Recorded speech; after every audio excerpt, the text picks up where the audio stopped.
오늘도 비대면으로 예배하기 위해서 모이신 여러분 한 사람 한 사람을 환영하고 축복합니다. 제가 기도하고 예배 시작하겠습니다. 기도하겠습니다. 하나님 아버지, 우리가 비대면으로 하나님 예배하기 위해서 이 자리에 모였습니다. 우리가 지금 예배할 때 영원히 영광 받으시고 영원히 높임 받으시고 영원히 승리하실 그 예수님 한 분만을 찬양하기 원합니다. 시간 예배할 때 온전히 우리의 마음을 드릴 수 있게 해주셨고 온전히 모든 영광 주님께 올려드릴 수 있도록 도와주시옵소서. 감사합니다. 예수님의 이름으로 기도드립니다.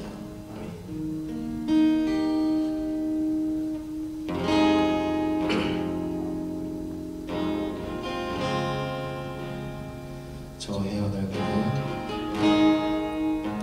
저 해와 달 가면 모두 빛을 잃고 세상의 구원자 죽으셨네. 십자가에 달려 보혈을 흘리셨네. 모든 저 죄를 지셨네.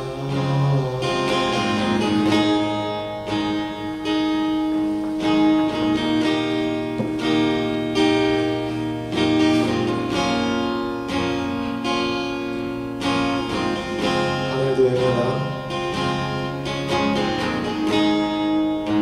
하늘도 외면하 마지막 숨소리 어둠 속에 주가 누이셨네. 무덤 속의 전투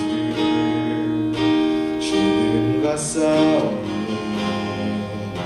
어둠의 버튼이 무너졌네. 온 땅 흔들리고 돌문이 열렸네. 이길 수 없는 완전한 사랑아 어디 있느냐. 부활하신 주님 사망 권세 이겼네.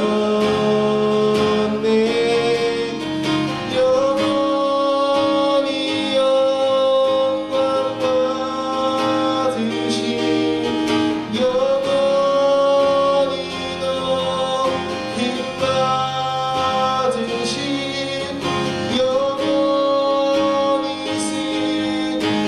승리하신 주 사셨네. 주 사셨네.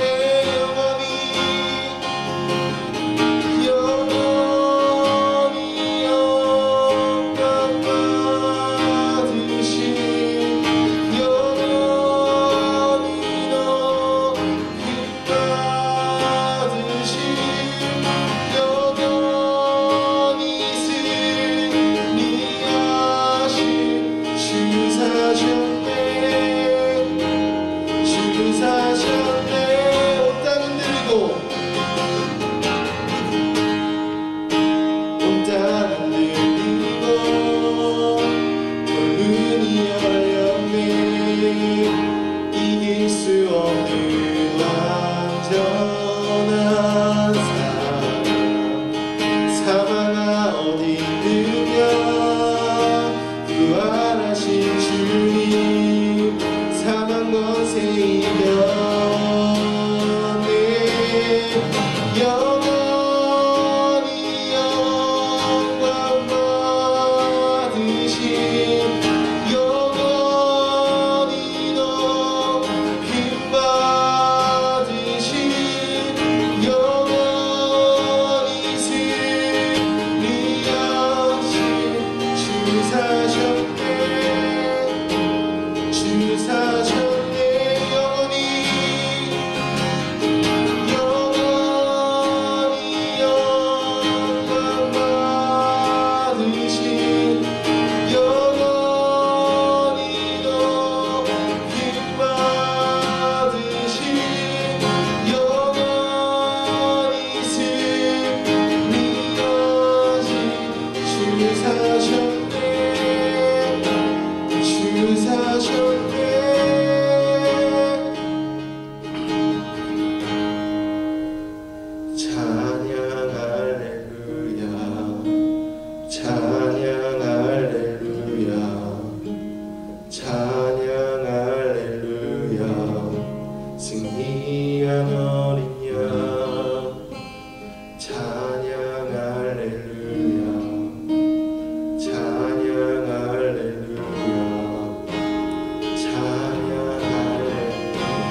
이겨내신 주님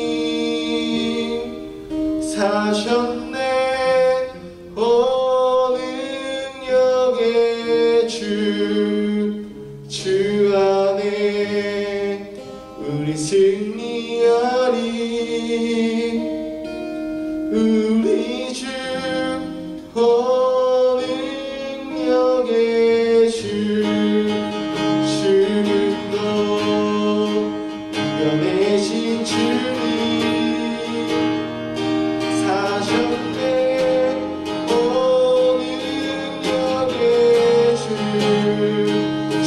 안에 우리 승리하리.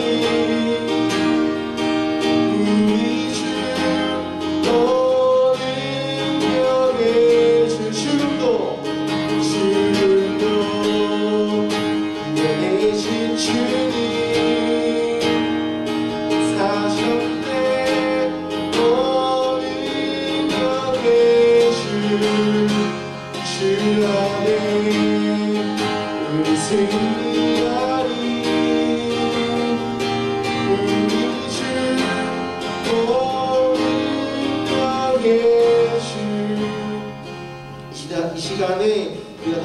교회를 위해서 기도했으면 좋겠습니다. 이제 우리가 말씀을 들을 텐데 그 말씀에 은혜 받게 해달라고, 그 말씀을 통하여서 우리의 삶을 변화시킬 수 있도록 우리가 다 같이 기도합시다. 오 주여, 주님 감사합니다. 주님 오늘도 이렇게 우리의 말씀 있어 감사합니다. 저희 시험이 드리니 주님의 말을 주시옵소서. 오 주님의 말을 주시옵소서. 우리가 하나님께 온전히 영광을 올려드리고 합니다. 오 주님의 영광을 올려드리고 합니다. 저희 말을 주시옵소서. 오 주님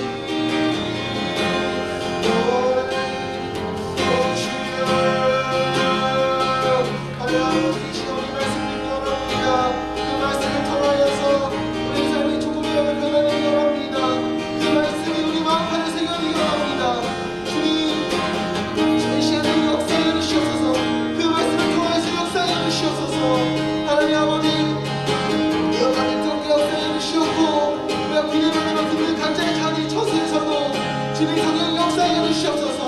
아버지 주님 역사해 주시옵소서. 오 주여, 오 주님 우리에게 말씀을 주시옵소서.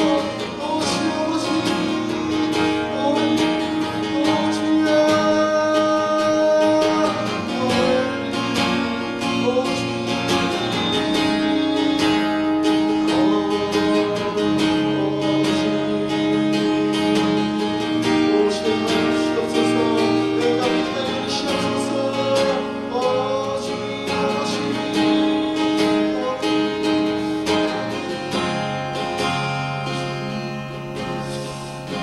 감사합니다. 오늘도 이렇게 예배할 수 있어요. 감사합니다. 하나님, 우리가 모든 영광을 하나님께 올려드리기 원합니다. 주님, 우리가 영원히 영광 받으실 주님을 예배합니다. 하나님 아버지, 이 시간 말씀 듣는데 그 말씀 가운데 은혜 받게 해주시옵고, 그 말씀을 통하여서 우리의 삶이 조금이라도 변화될 수 있게 원합니다. 그 말씀이 우리 마음판에 새겨져 우리 삶이 변화되게 원합니다. 주님, 우리 안에 그리고 우리 있는 각 처소에 역사하여 주시옵소서. 뜨겁게 역사하여 주시옵소서. 감사합니다. 예수님의 이름으로 기도드립니다. 아멘.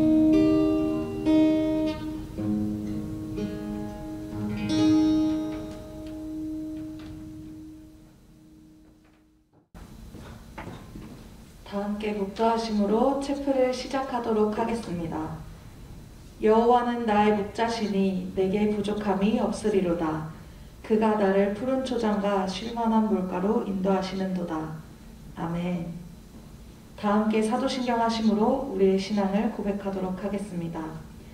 전능하사 천지를 만드신 하나님 아버지를 내가 믿사오며 그 외아들 우리 주 예수 그리스도를 믿사오니 이는 성령으로 잉태하사 동정녀 마리아에게 나시고 본디오 빌라도에게 고난을 받으사 십자가에 못 박혀 죽으시고 장사한 지 사흘 만에 죽은 자 가운데서 다시 살아나시며 하늘에 오르사 전능하신 하나님 우편에 앉아 계시다가 저리로서 산자와 죽은 자를 심판하러 오시리라. 성령을 믿사오며 거룩한 공회와 성도가 서로 교통하는 것과 죄를 사하여 주시는 것과 몸이 다시 사는 것과 영원히 사는 것을 믿사옵나이다. 아멘. 오늘 우리에게 주신 하나님의 말씀은 요한계시록 3장 20절과 요한복음 21장 15절에서 17절 말씀입니다. 요한복음부터 제가 먼저 봉독하도록 하겠습니다. 그들이 조밥 먹은 후에 예수께서 시몬 베드로에게 이르시되 요한의 아들 시몬아, 내가 이 사람들보다 나를 더 사랑하느냐 하시니 이르되 주님 그러하나이다. 내가 주님을 사랑하는 줄 주님께서 아시나이다. 이르시되 내 어린 양을 먹이라 하시고 또 두 번째 이르시되 요한의 아들 시몬아, 내가 나를 사랑하느냐 하시니 이르되 주님 그러하나이다. 내가 주님을 사랑하는 줄 주님께서 아시나이다. 이르시되 내 양을 치라 하시고 세 번째 이르시되 요한의 아들 시몬아, 내가 나를 사랑하느냐 하시니 주께서 세 번째 내가 나를 사랑하느냐 하심으로 베드로가 근심하여 이르되 주님 모든 것을 아시오매 내가 주님을 사랑하는 줄을 주님께서 아시나이다. 예수께서 이르시되 내 양을 먹이라. 요한계시록 말씀입니다.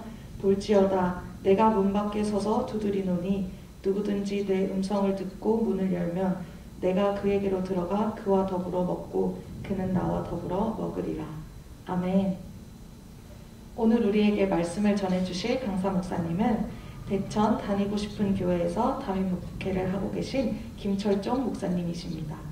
이 시간 밥이라는 제목으로 말씀 전해주실 때 큰 은혜 받으시기 바랍니다.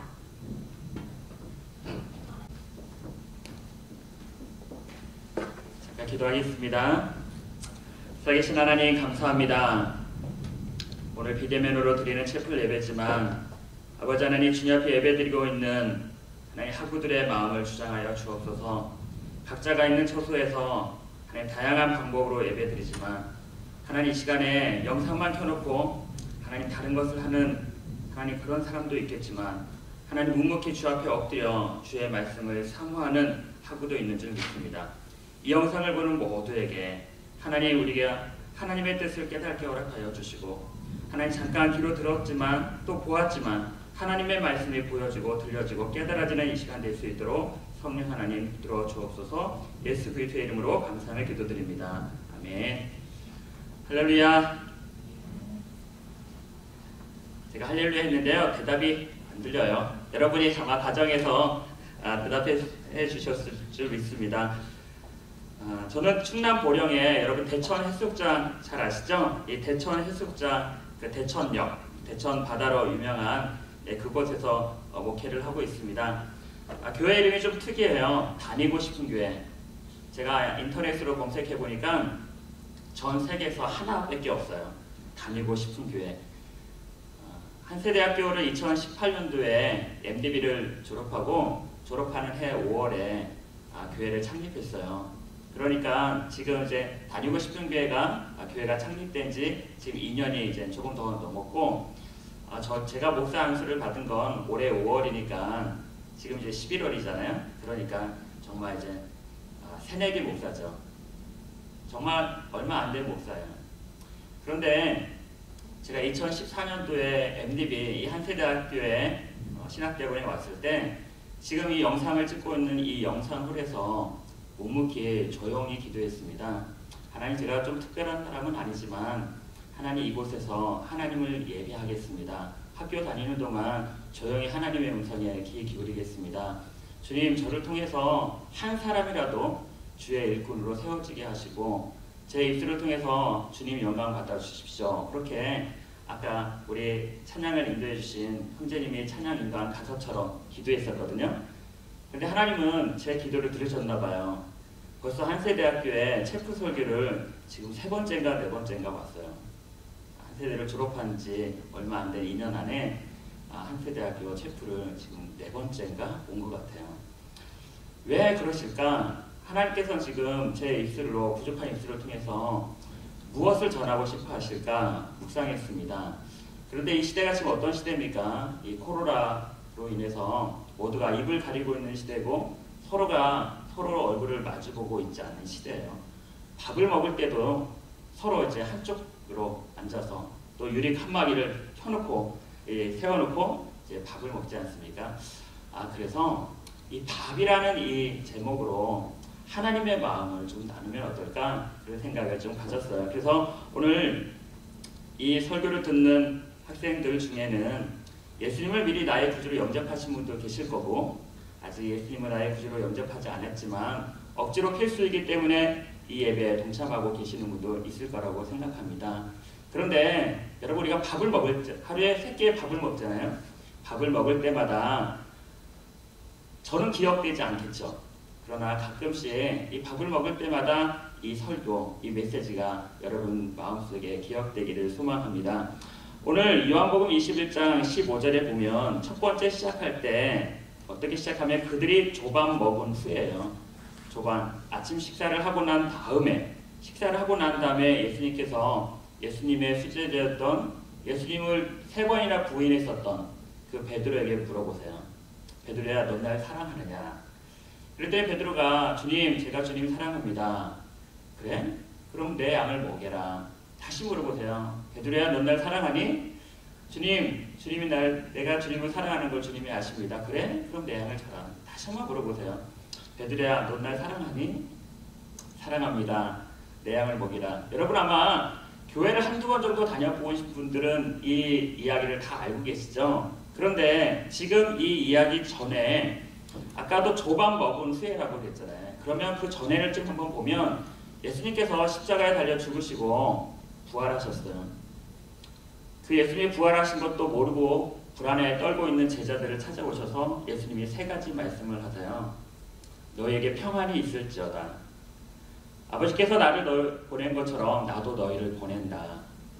성령을 받아라. 너희가 서로 용서하고 화해하는 자로 살아라는 이런 메시지를 주세요. 그리고 다시 갈릴리에서 만나자라고 하셨는데 7 제자들이 갈릴리 바다 앞에 왔어요. 일단 왔는데 무엇이라도 해야 될 것 같아요. 그래서 예전에 자기가 잘 할 수 있는 물고기 잡는 일을 하러 내가 가서 생업이라도 좀 해야겠다 하고 나서는 먼저 베드로가 나서니까 나머지 제자들도 함께 나섰습니다. 밤새도록 물고기를 잡았는데 한 마리도 잡지 못했어요. 여러분 이런 내용을 좀 들어보신 것 같죠? 연복 21장에 3절에 보면 그날 밤이라고 있어요. 그날 밤. 아무것도 잡지 못하던 그날 밤. 사랑하는 하부 여러분, 우리 한 세대에서 공부하는 여러분, 여러분의 미래를 꿈꾸고 있는 여러분, 혹시 여러분에겐 그날 밤이 없나요? 여러분의 스스로 무엇인가를 해보려고 노력하는 그날 밤. 여러분의 장래를 여러분이 꿈꾸고 있지만 하나도 이루어지지 않는 그날 밤, 앞이 캄캄한 그날 밤 있지 않으세요? 저는 그날 밤에 있는 분들이 많을 거라고 생각해요. 우리의 삶이요, 어떻게 보면 그날 밤이에요.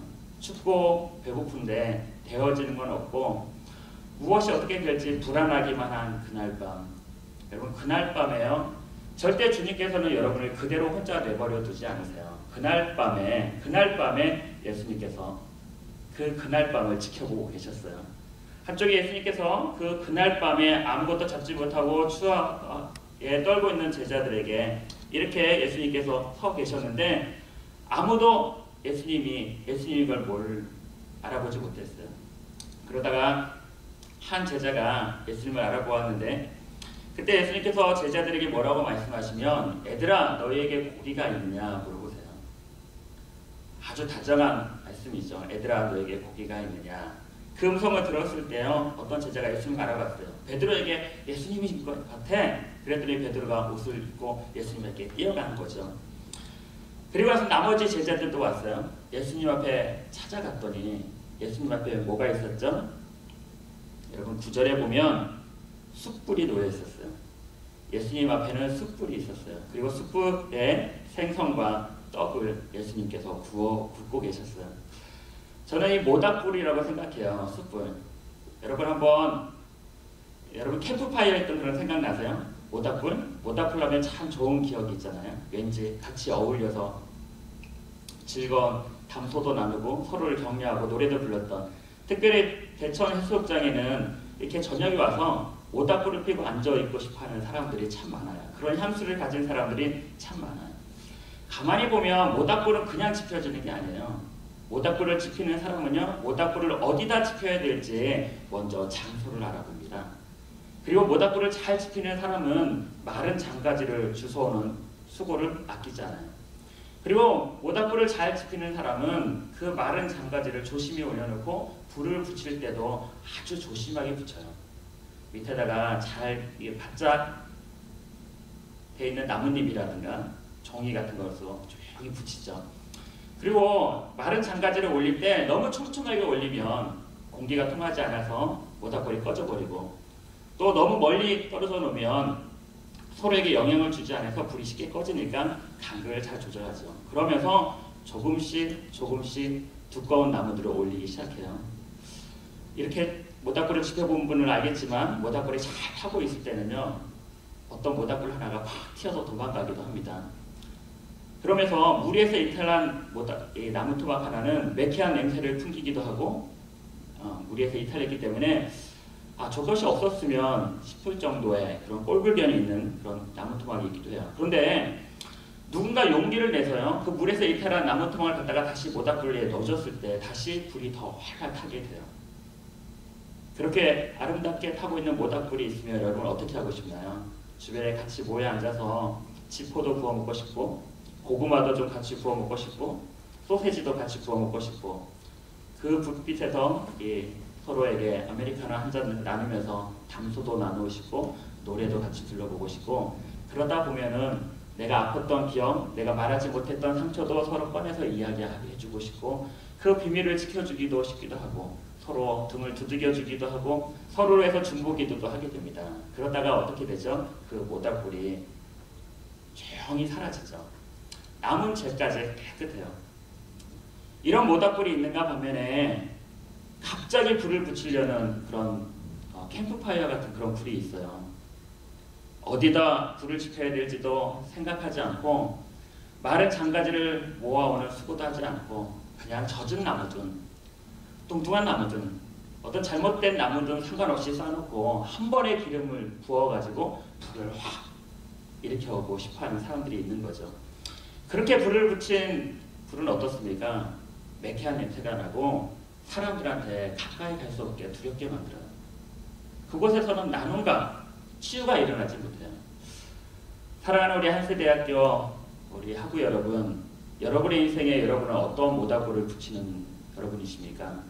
혹시 여러분의 인생에 그냥 막 내가 하고 싶은 대로, 내가 하고 싶은 인생의 방향으로 가다가 어느 순간 한 번에 그냥 휘발유나 경유를 부어서 불을 확 붙이고 싶어하는 여러분 아니세요? 혹시 내 인생에 이렇게 갑자기 어떤 불이 나에게 임해져서 한 번에 내가 확 타오르고 싶어하는 그런 인생을 계획하고 있지 않습니까? 여러분, 그건 굉장히 불안합니다. 그건 위험해요. 그 안에선 치유와 회복이 있을 수 없어요. 오늘 예수님께서 이 추위와 아무것도 없는 실패 속에 있는 제자들을 찾아와서 아름다운 숯불을 준비하셨던, 아까 그 어느 장소 조심조심, 그리고 그곳에서 아름다운 담소를 나눌 수 있는 그 모닥불을 지펴놓으시고 거기서 생선을 굽고 떡을 굽고 계셨어요. 제자들이 예수님을 부인하고 떠났던 제자들, 예수님을 기다려야 되는데 자기 방법으로 먹고 살려고 했던 제자들, 실패했던 제자들이 부끄러워서 예수님 앞에 다가왔어요. 뭐라고 말하지 못할, 예수님한테 뭐라고 말해야 될까 말도 못하고 예수님 옆에 와 있는 그들에게 예수님이 뭐라고 말씀하셨냐면, 아무 말씀을 하지 않으시고 뭐라고 하셨으면 12절에 예수께서요 그들에게 이르시되 이렇게 얘기하세요. 와서 조반을 먹으라, 와서 밥을 먹어라 라는 얘기를 하세요. 와서 여기에 생선과 떡을 구웠는데 이것 좀 먹어라 그랬는데, 제자들이 덜썩 앉아서 그 모닥불 앞에 앉아서 예수님이 주시는 아침을 먹을 수가 없는 거예요. 그랬더니 13절에 예수님께서 어떻게 하셨는지 아세요? 예수님께서 가셔서 떡을 가져다가 그들에게 주세요. 그리고 또 뭐라고 나오냐면, 예수님께서 생선도 그와 같이 하시니라.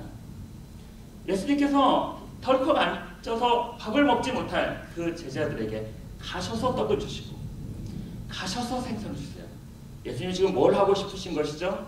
밥 한 끼를 먹이고 싶은 거예요. 자기 힘으로 뭔가 살아보려고 떠났던 그 두려웠던 그 사람들에게, 예수님을 부인하고 떠났던 그런 사람들에게 따뜻한 밥 한 끼를 차려놓으시고 밥을 먹이고 싶었던 거예요. 사랑하는 우리 한세대학교 학우 여러분, 여러분은 오늘 누구랑 식사하실 건가요? 이 채플 예배가 11시에 드리는 거잖아요. 그렇다면 여러분은 아침에 누구랑 식사하셨나요? 여러분이 먹는 밥 한 끼의 의미는 어떤 의미가 있습니까? 아까 우리가 같이 읽었던 말씀이 있어요. 요한계시록 3장 20절. 볼지어다 내가 문 밖에 서서 두드리노니 누구든지 내 음성을 듣고 문을 열면 내가 들어가 그와 더불어 먹고 그는 나와 더불어 먹으리라. 먹는 얘기 아닙니까? 이 요한계시록은 성경 66권 중에 제일 마지막에 나와 있는 말씀이죠. 어느 날 갑자기 성경을 쫙 보고 있는데 성경에는 다 먹는 얘기예요. 온통 창세기에 먹는 얘기, 출애굽기에 만나와 메추라기를 먹이신, 신장에 와서도 마찬가지 아니에요? 세리와 죄인들과 먹었던 이야기들, 예수님의 12 제자들과 같이 나눴던 만찬, 초대교회는 성도들이 함께 모여서 먹었던 식사들, 여러분이 다니는 교회에서도 예배 후에 식사하지 않습니까? 그런데 요즘은 비대면 예배를 드리기 때문에 교회에서도 식사를 잘 하지 못하고 있어요. 여러분, 식사는 밥 한 끼를 먹는 것으로 내 입에다 음식을 집어넣는 거 말고 더 큰 의미가 있어요. 얼마 전에 지난주에 저희 교회 장례식이 있었습니다. 장례식에 가면 여러분들 장례식장을 가본 적이 있으시겠죠? 장례식장에 가면 꼭 밥을 먹어요. 여러분 왜 장례식장에 가면 밥을 먹을까요? 멀리서 왔기 때문에? 아니면 부의금을 냈기 때문에? 그것이 아니라 장례식장에서 밥 한 끼를 먹는 이유는요, 어제까지 우리와 함께 밥을 먹었던 그 사람이 이제는 우리와 함께 밥을 먹을 수 없다라는 의미예요. 뭔가 모르게 바쁘게 어디로 가야 될지 모르는 인생을 살아오다가 마지막 이 밥 한 끼를 먹으면서 우리의 삶의 자리를 다시 정리해보는 자리예요. 아, 나도 언젠간 이 나와 사랑하는 사람들과 같이 밥을 먹을 수 없는 그런 날이 반드시 오는구나. 그런 의미, 인생의 목적지, 내가 살아가고 있는 현 주소를 발견하는 자리죠. 그 밥 한 끼에 그런 의미가 있어요. 왜 예수님께서 제자들과도 그렇게 많이 먹으셨고 왜 교회 안에서 이런 식탁이 중요한가? 제가 오늘 한 세대 채플 영상을 찍으러 온다고 하니까 최상준 교사님께서 전화 오셨어요. 목사님, 이따가 영상 촬영 후에 저랑 식사하시죠. 미리 일주일 전부터 식사하자는 약속을 잡으세요. 이게 무슨 의미죠? 그동안 목사님이 나의 제자로 처음 만났지만 이제 목사가 됐고 목회 현장에 있지만 우리가 몇 달 동안 보지 못했으니 오면 그동안의 담소도 나누고 그동안에 하나님께서 어떤 일을 나누셨는지 우리가 서로 이야기를 나누면서 목사님과 더 가까워지고 싶고 더 친해지고 싶습니다. 그런 의미예요. 여러분도 친구들과 아니면 가족들과 누구와 함께 밥 한 번 같이 먹자, 그런 의미는 뭐예요? 내가 너랑 좀 편하게 지내고 싶어. 내가 너랑 더 가깝게 지내고 싶어. 내가 너에 대해서 더 알고 싶고 내가 너에게 더 알려주고 싶어. 그래서 살아가는 연인들은 무엇을 하죠? 맛집을 찾아다녀요. 어디에 맛있는 것이 있는지 같이 먹고 싶은 거죠. 여러분, 밥은 누구랑 먹고 싶습니까? 더 친해지고 싶은 사람, 더 가까운 사람, 편한 사람하고 먹고 싶지 않아요? 밥에는 그런 의미가 있어요. 밥을 같이 먹읍시다. 밥 한 끼 같이 하자라는 의미에는 나랑 더 가깝게 지내고 싶다. 더 함께 지내고 싶다. 더 친해지고 싶다. 나에 대해서 더 알려주고 싶다. 너에 대해서 더 알고 싶다. 더 사이를 더 가깝게 하고 싶다. 그런 의미가 있어요. 또 밥을 먹는 데는요, 이런 의미가 있어요. 여러분은 어떠는지 모르겠는데 부모님들이 이런 얘기 많이 하시죠. 야, 밥은 먹고 다니니? 너무 공부하느냐고 밥 굶지 마라. 밥은 잘 먹고 다녀라. 이렇게 얘기하시죠. 어떨 때는 너무 바쁘지만 집에 와서 밥 한 끼 먹고 가. 이런 얘기하죠. 특별히 이런 얘기는 누구와 하게 되냐면 좀 관계가 멀어졌던 사람에게 이런 얘기를 많이 해요. 여러분의 친구나 여러분의 아는 사람들과 아니면 가족 간에도 여러분 혹시 밥을 같이 먹으면 거북하거나 불편한 사람이 있지 않습니까? 왠지 회식 자리에 가거나 같이 모여서 먹는 밥자리에도 그 사람 앞에는 앉기 싫은 그런 사람이 있지 않으세요? 왜 그렇죠? 밥 하나도 좀 편히 먹고 싶은데 내가 불편한 사람 앞에서 밥 먹기 싫은 거예요. 밥 먹는 것까지 내가 불편한 사람하고 먹고 싶지 않은 거죠. 화해하지 못하고 용서하지 못하는 그런 사람이 있는 거예요. 여러분에게 그렇지 않습니까? 그런데 특별히 가족 안에서는 그 사람을 용서하거나 그 사람과 화해하고 싶을 때 난 용서해주고 싶어, 나 화해하고 싶어 이렇게 하지 않잖아요. 어떻게 해요? 먼저 우리 밥이나 한번 먹자. 밥이나 한번 사라. 밥 내가 한번 살게. 우리 밥이나 한번 같이 먹어. 그 의미가 뭐예요? 밥 속에 내가 용서할게. 내가 미안했어. 이런 의미가 다 있어요. 밥 속에는 아까 가까워지는 의미가 있지만 어떤 것든 용서하겠다. 이런 의미가 있어요. 또 밥에는 이런 의미가 있어요. 함께 밥에는 종말론적인 의미가 있습니다. 여러분, 우리 명절에 보면 이 가족들이 부모님들을 찾아서 얼마나 많은 대이동을 해요. 저는 부모님이 제주도에 계세요. 그래서 가끔 명절이 되면 어떻게든 연로하신 부모님 댁에 한번 가보고 싶어서 제가 힘을 내서 가봅니다. 가게 되면 부모님이 밥상을 차려놓으세요.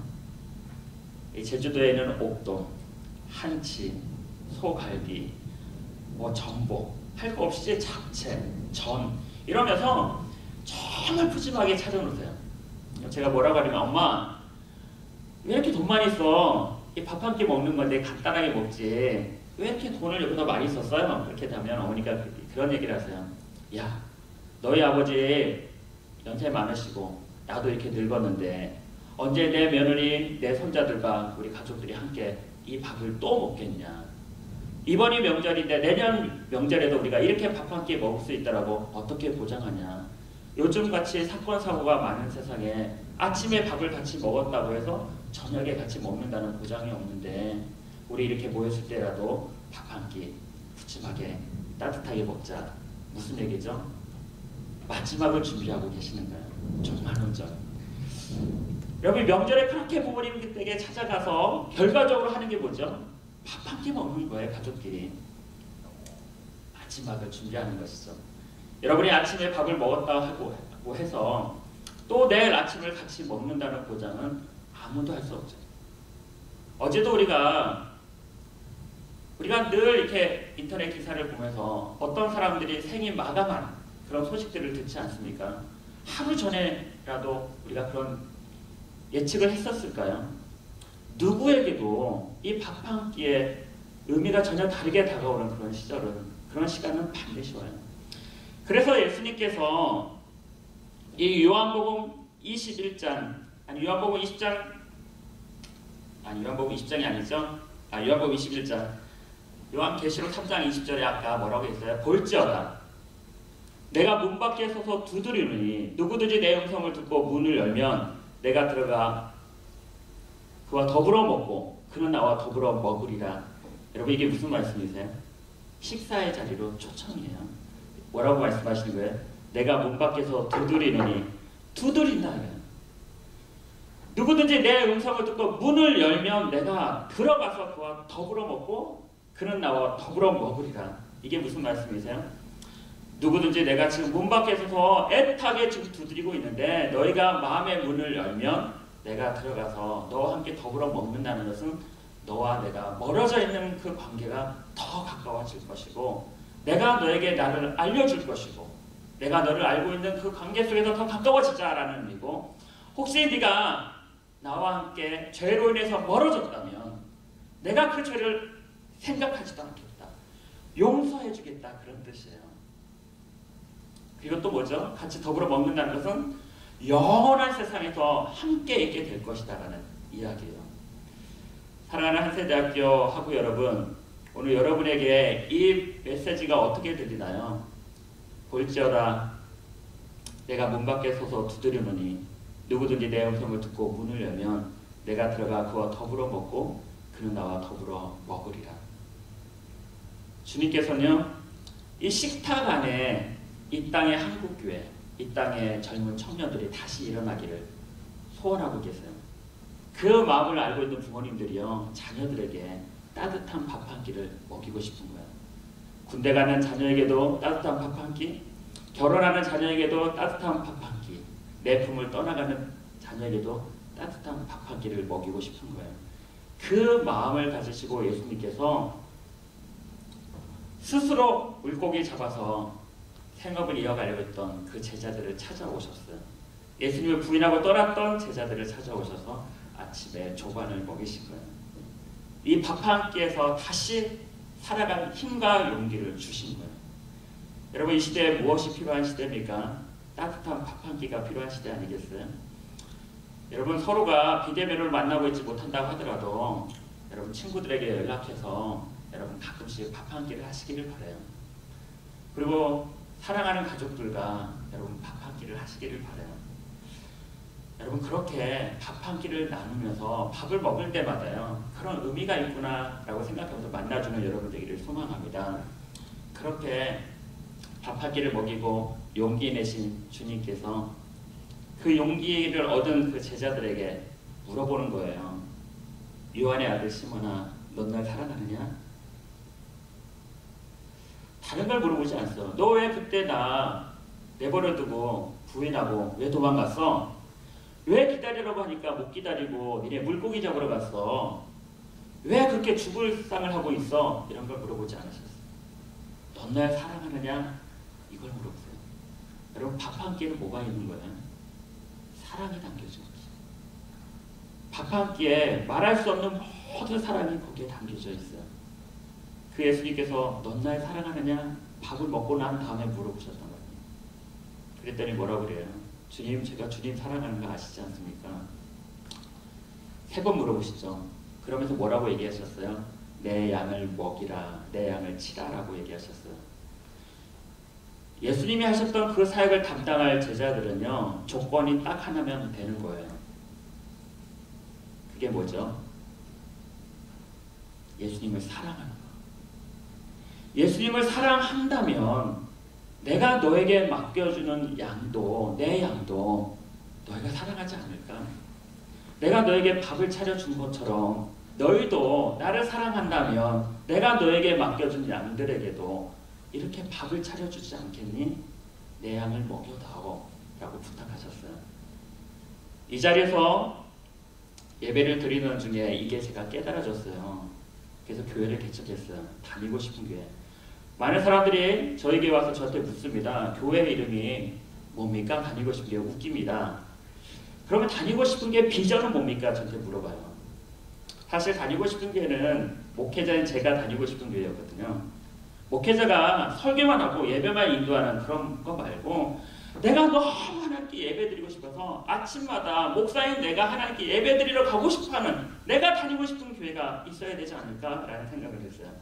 두 번째는 자신이 다니는 교회를 자신감 있게 소개하면서 나는 이런 교회 다닌다고 하는, 내가 다니고 싶어하는 교회를 다닌다고 하는 그런 당당한 성도들이 있어야 되지 않을까. 이 시대가 정말 교회가 희망이 되지 못해서 지나가다가도 내가 다시 교회를 다니고 싶다라는 그런 교회가 있어야 되는데, 주님 제가 교회를 개척해야 되는데 정말 그런 다니고 싶은 교회가 있어야 되는데 이름을 뭐라고 해야 될까요? 막 기도하고 있는데 어느 날 갑자기 제 마음속에 야, 교회를 그냥 다니고 싶은 교회를 다니고 싶은 교회로 하지 뭐. 그래서 그냥 다니고 싶은 교회가 됐어요. 그래서 사람들이 물어봐요. 다니고 싶은 교회 비전은 뭔가요? 갑자기 고민해봤어요. 다니고 싶은 교회 비전은 뭐지? 거창하게 설명할 수도 있겠는데 우리의 비전은 아주 소박해요. 다니고 싶은 교회의 비전은 교회가 하지 말아야 될 것을 안 하는 교회. 교회가 하지 말아야 될 것을 하지 않는 교회. 그것이 다니고 싶은 교회 되지 않을까라는 그런 비전이 있어요. 그래서 교회가 하지 말아야 될 것들을 하나씩 없애면서 정말 하나님이 원하시는 게 뭔가 그것을 해나갔는데 먼저 실천한 것이 밥입니다. 우리 사랑하는 성도들과 식사를 아주 자주 해요. 그리고 교회가 식사비를 사용하는데 재정을 아끼지 않아요.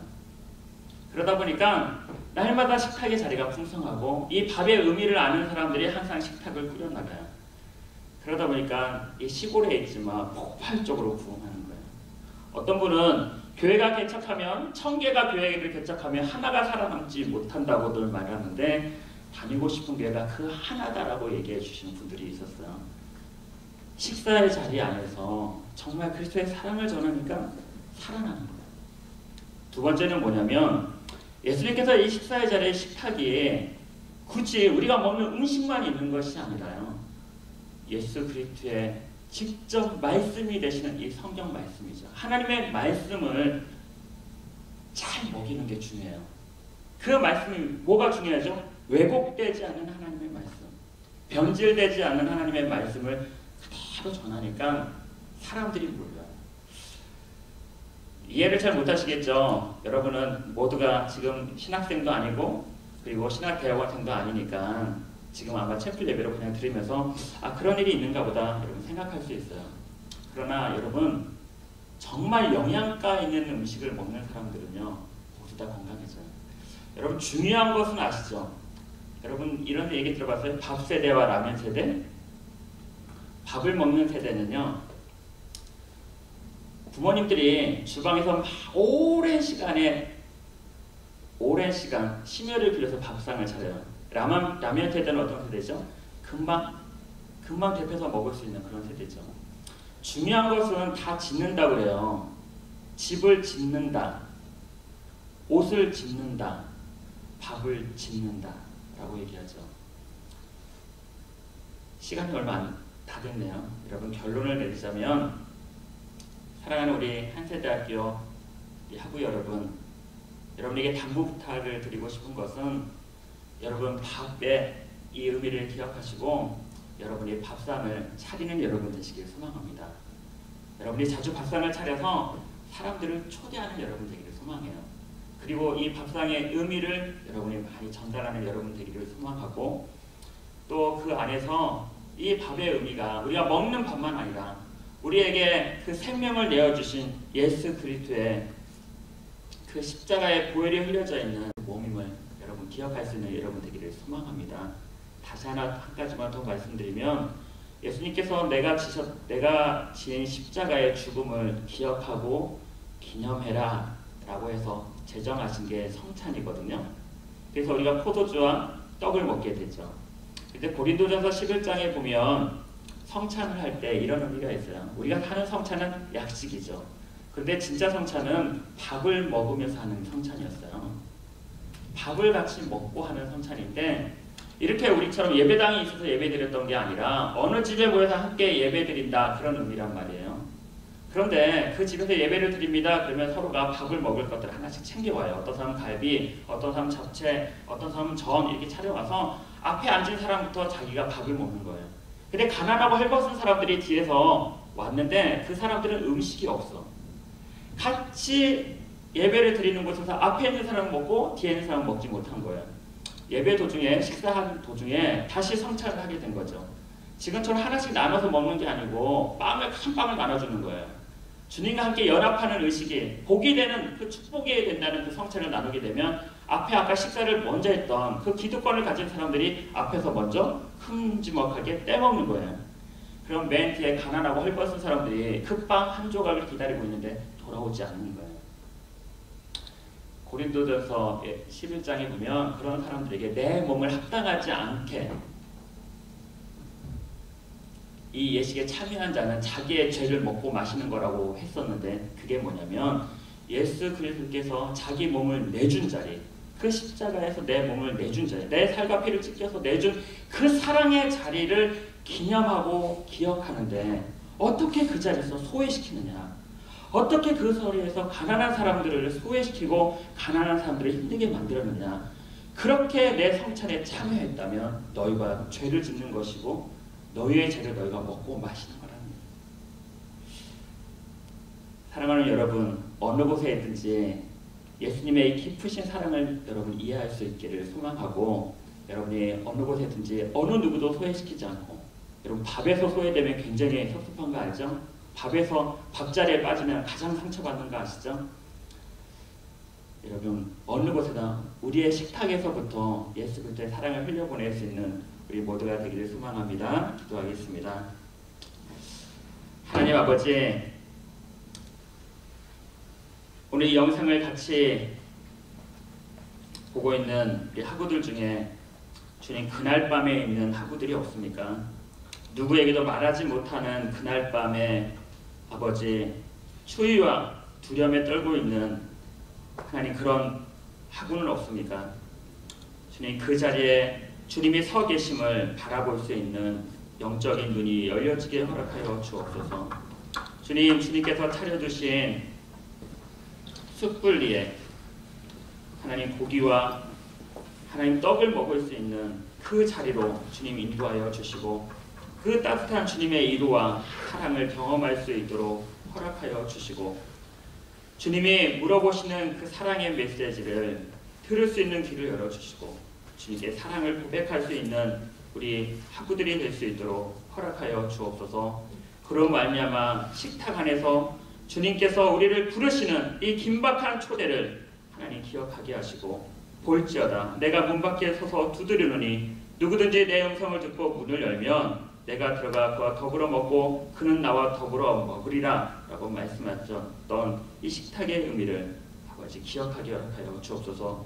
우리와 더 가까워지기를 원하시는 아버지 하나님, 우리의 모든 죄를 용서하시는 아버지 하나님, 우리와 영원히 함께 계시고 싶어하는 그 하나님, 오늘 이 시간에 하나님 이 메시지가 우리 학우들에게 기억되게 허락하여 주시고 매일 밥을 먹을 때마다 기억나게 허락하여 주셔서 이 땅의 밥의 자리에서 예수 그리스도를 아버지 증거하는 사람들로 살아가게 허락하여 주시고 내 힘으로 살아가는 것이 아니라 주님께서 열어주신 그 삶의 자리로 나아가는 복된 사람들 되도록 주여 축복하여 주옵소서. 예수님의 이름으로 기도드립니다.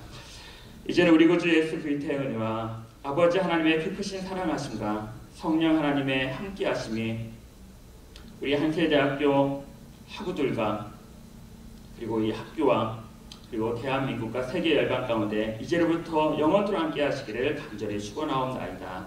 아멘.